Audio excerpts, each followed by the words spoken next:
আসসালামু আলাইকুম, আমি হাসিবুল ইসলাম রকি, জেএসটিভি লাইভ নিউজ, ঢাকা। নির্বাচন বিষয়ে যে আলোচনাগুলো করলেন হাইকোর্টের আইনজীবীরা, বিষয়গুলো জানতে ভিডিওটি না টেনে সম্পূর্ণ দেখুন।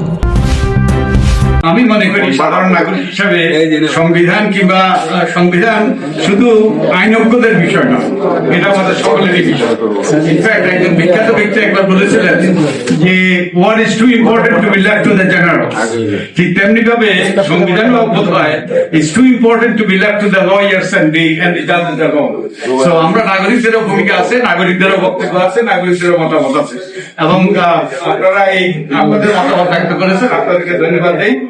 আমাদের একমত হতে পারি, দ্বিমত হতে পারি, কিন্তু আমাদের আপনাদেরকে ধন্যবাদ দেয় আপনাদের এই গুরুত্বপূর্ণ নাগরিক দায়িত্ব পালন করার জন্য। আমার দুটো বিষয়ে আমার বক্তব্য আছে।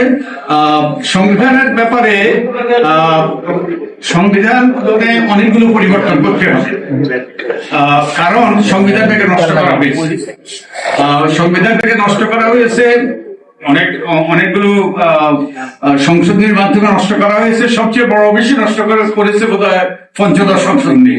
আপনারা জানেন যে পঞ্চদশ সংশোধনীর মাধ্যমে সংবিধানের 1/3 পরিবর্তন করা হয়েছে, 1/3 বেশি, এবং এগুলোকে সেই 7 মাধ্যমে পরিবর্তনযোগ্য নয় এরকম করা হয়েছে। এবং একই সাথে তার মানে কি, এর মাধ্যমে এগুলোকে বেসিক স্ট্রাকচার, যে মৌলিক কাঠামোর মর্যাদা দেওয়া হয়েছে, এবং মৌলিক কাঠামো পরিবর্তন করার কারো অধিকার নাই আমাদের সেই কনস্টিটিউয়েন্ট অ্যাসেম্বলি ছাড়া। তো এটা সম্পূর্ণ অসংবিধানিক, এবং একই সাথে এক সংসদ আরেক সংসদের হাত পা বেঁধে দেওয়া কোনোভাবেই গ্রহণযোগ্য নয়।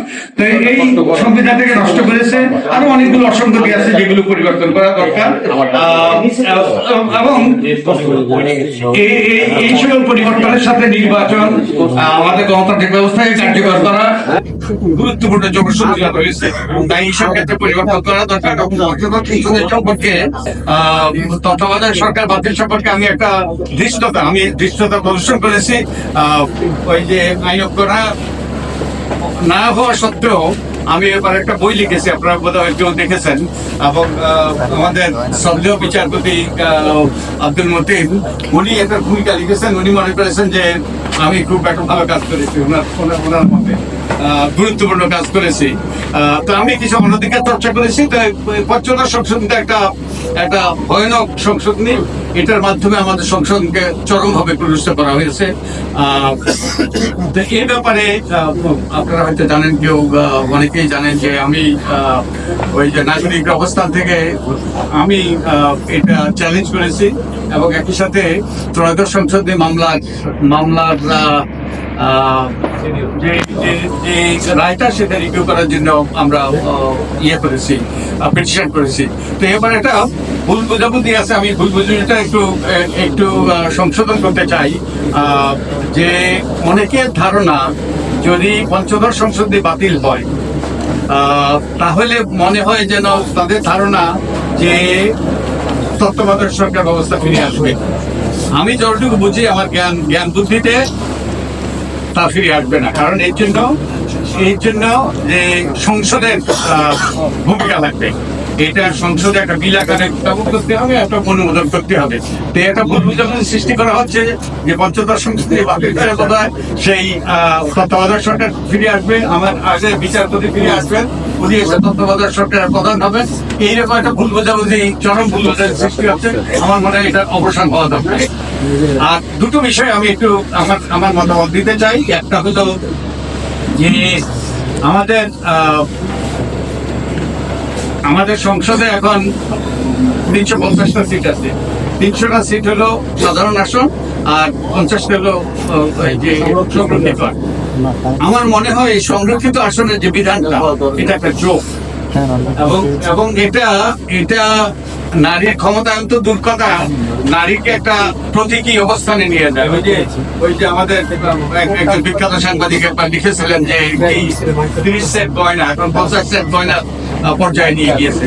এটা নারীর ক্ষমতায়ন তো করেই না, বরং নারীকে অনেক ক্ষেত্রে অবমাননা করে, অবমূল্যায়ন করে।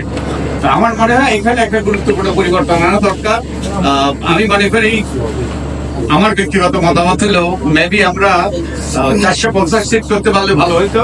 অন্তত 400টা সিট করে এটা 100টা সিট নারীদের জন্য সংরক্ষিত করে এবং ঘূর্ণায়মান পদ্ধতিতে সরাসরি নির্বাচনের মাধ্যমে আমরা নারীদেরকে ক্ষমতায়নের একটা সুযোগ করে দেওয়া আমার মনে হয়।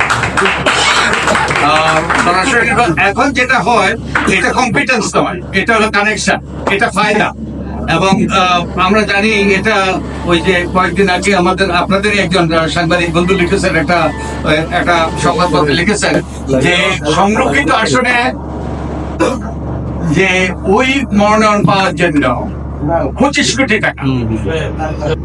কোটি টাকা দাবি করা হয়েছে, তিনি 8 কোটি টাকা দিতে রাজি।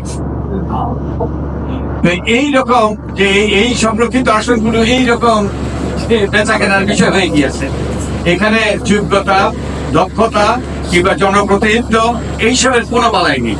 তো এটা পরিবর্তন হওয়া দরকার। আমি মনে করি আমরা চিন্তা করা দরকার গভীরভাবে যে এটাকে একটা ঘূর্ণায়মান পদ্ধতিতে, যে ঘূর্ণায়মান পদ্ধতিটা কিভাবে হতে পারে, যে 400 আসন যদি হয় 100 আসন হবে নারীদের জন্য, আমরা টটাস দিয়ে ঠিক করতে পারি। এবং এই 100 আসনে সরাসরি ভাবে নারীরা শুধু প্রতিনিধিত্ব করবে, সব দলের প্রতিনিধিত্ব করবে, তাই যোগ্যতা এখানে গুরুত্বপূর্ণ হবে। এবং অন্য 300টা আসন হবে যে নারী পুরুষ উভয়ই সাধারণ আসন, উভয় প্রতিনিধিত্ব করবে। পরের 100, পরের 100, চতুর্থবার সেই শেষ 100তে নারীরা প্রতিনিধিত্ব করবে। এর মাধ্যমে যেটা হবে 4 মেয়াদে প্রত্যেকটা আসনে একজন করে নারী সরাসরি আসনে প্রতিদ্বন্দ্বিতা করে জিতে আসতে পারবে। তার কনস্টিটিউয়েন্সি থাকবে, তার একই দায়িত্ব থাকবে, তিনি সিম্বলিক হবেন না। তো তারা যোগ্য নারী।